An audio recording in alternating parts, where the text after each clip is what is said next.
Warhammer's Space Marines 2 is a relentless mix of brutal combat, cinematic set pieces, and the rich Warhammer 40k atmosphere. Gameplay flows seamlessly between intense firefights, brutal melee engagements, and scripted moments that capture the sheer scale of humanity's war for survival. The story follows Captain Titus of the Ultramarines on a desperate campaign to repel the Tyranid swarm and uncover a darker threat lurking within the shadows of the Imperium. This isn't a game trying to change everything, it's a game focused on doing one thing, making you feel like a space marine in the middle of a war that never stops, and right from the first mission it pulls you in and doesn't let you go. The experience stays true to the Space Marine fantasy, combining over-the-top action, moments of grim heroism, and the unshakable resolve of the Emperor's finest. You'll be carving through endless alien hordes, wild, devastating weaponry, and fights across war-torn battlefields on a planetary scale.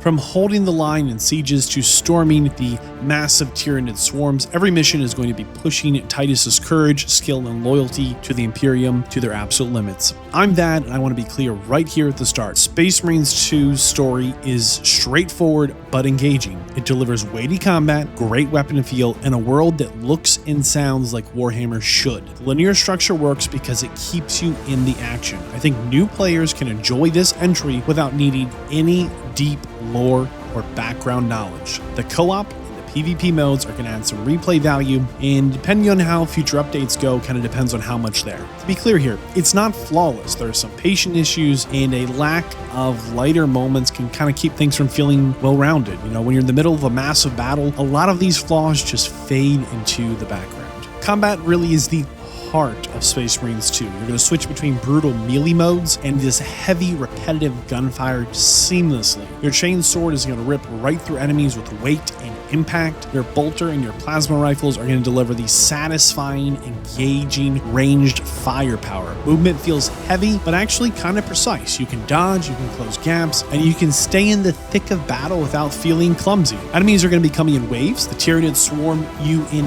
numbers, forcing quick target prioritization. There are other groups that bring range pressure, psychic attacks, and heavier armor. This mixing of units keeps fights unpredictable. Combat feels like a constant push forward. You're rarely waiting for enemies to come to you. Instead, you're constantly charging into the fray, carving a path, and never really losing momentum. The campaign follows Titus and his squad as they respond to a desperate call for aid. I won't spoil major plot beats, but expect a mix of large-scale battles and smaller, more tense missions. The pacing is tight, with most missions jumping straight into the action. You'll get a good mix of outdoor battlefields, industrial war zones, and some claustrophobic interiors. The tone is pure Warhammer, this grim, unrelenting, and just full of this massive cinematic moments and set pieces. The opening mission is chaotic and cinematic, and it drops you right into a firefight, no warm-up. You're surrounded, the noise of battle is there, you've got your comms blasting, artillery fire, you might hear the hiss of incoming Tyranids. This is not a slow build here, the war is here at our doorstep. From there, you'll be traveling between planets and war zones, with each location having its own identity. There's some alien jungles, some gothic cities, some industrial locations. Between missions, you're going to see cutscenes that help flesh out relationships. Titus's authority is respected, but not unquestioned. The tension is subtle, but it's there in every conversation. This writing really fits the Warhammer 40k tone. It's grim, it's serious, and it is heavily focused on loyalty and sacrifice. It's a world where every battle feels like it could be your last. The story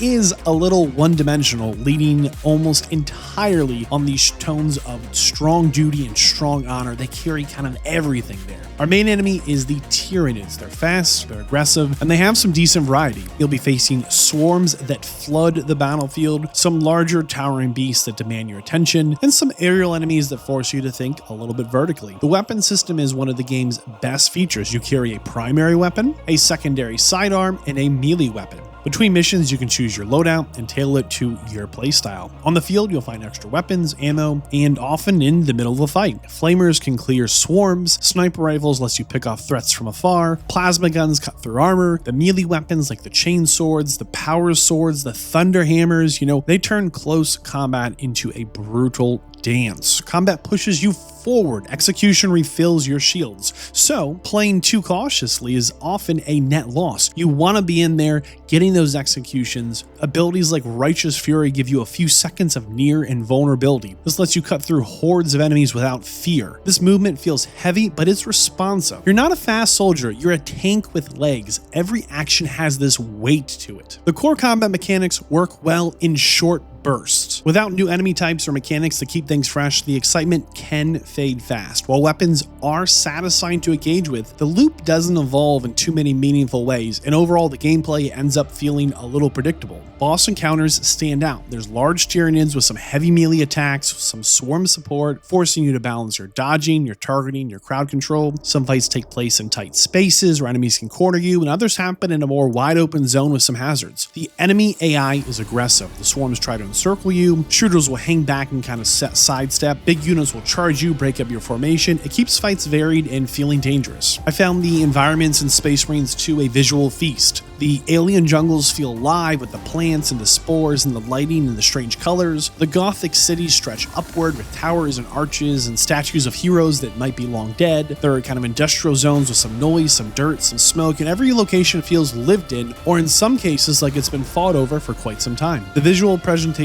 is a highlight with a strong art direction and an impressive scale. Once you look past the wow factor and the level design, it becomes a little basic. The constant door panels and elevator rides followed by linear corridors, predictable arenas, and minimal interactive elements make things look grand but really play it safe. Yes, the scale is huge. You're always part of something larger, and the background battles make the world feel connected. In the distance, you'll see armies clashing on the ground and across the skyline. Explosions light up the battlefield for moments before fading away. The Warhammer aesthetic is all here. It's bold, it's ornate, it's brutal, it's impossibly large. And after you finish the campaign, there are a few more game modes to try out. You've got Operations, the Eternal Ward, and Siege, just to name a few. Operations are kind of like side missions that are linked to the story. Frankly, co-op brings out the absolute best in this game. Combining your abilities, swapping roles, reviving each other mid-battle, it's really a great multiplayer experience. The Eternal War is a PvP mode. Each of the classes in PvP mode has its own role in these game modes. You've got the Tactical Marine, the Heavy Sniper, the Bulwark, the Assault Marine. They each have their own little niche in how they fight and what their specialty is. Siege mode is a wave-based horde mode. Enemies come faster and harder with every round, pushing your team's coordination and endurance. I think the PvP can suffer from a smaller player base. This makes matches sometimes hard to find or feel unbalanced. Yes, the new game modes are fresh at first, but I found they feel like recycled story missions stripped of their narrative. They're unique, but they don't hold for long. And yes, your fully priced game has those ongoing payment hooks, mainly through cosmetics and other auxiliary bundled profit-first design elements. From a purely mechanical and presentation standpoint, this is a fine action shooter. For dedicated Warhammer fans or people who will spend hours in co-op and PvP, this is a strong offering here. I think the average player who's not invested in the multiplayer modes or the Warhammer universe will land closer to an average appeal. Space Marines 2 is a premium priced product, and what you get for that price really depends on what you value the most. The campaign is somewhere between 4 and 10 hours. It really depends on your pace. The additional modes with Operations, PvP, Siege, and the strong multiplayer extends the life of the game, especially if you have friends to play with. If you're here purely for the single player story, it is a strong package, but you might wish for more. If you're into multiplayer, the value offered here goes up considerably as the different classes, modes, and maps give you a reason to return. The value here is really heavily dependent on how much you care about co-op, PvP, and the Siege modes and the new modes they might add, and the Warhammer universe. This is a solid experience that delivers a good action adventure. Post-launch continued support is going to matter here. New modes, mission, and gear will go a long way towards justifying the expensive base price. Space Marines 2 is aimed at players who love action shooters with weighty combat. If you enjoy games where every weapon feels powerful and the melee combat is just as important as the gunplay, this will feel right at home. Warhammer 40k fans will appreciate the attention to detail, and new players don't need to know the full history of the universe to enjoy it.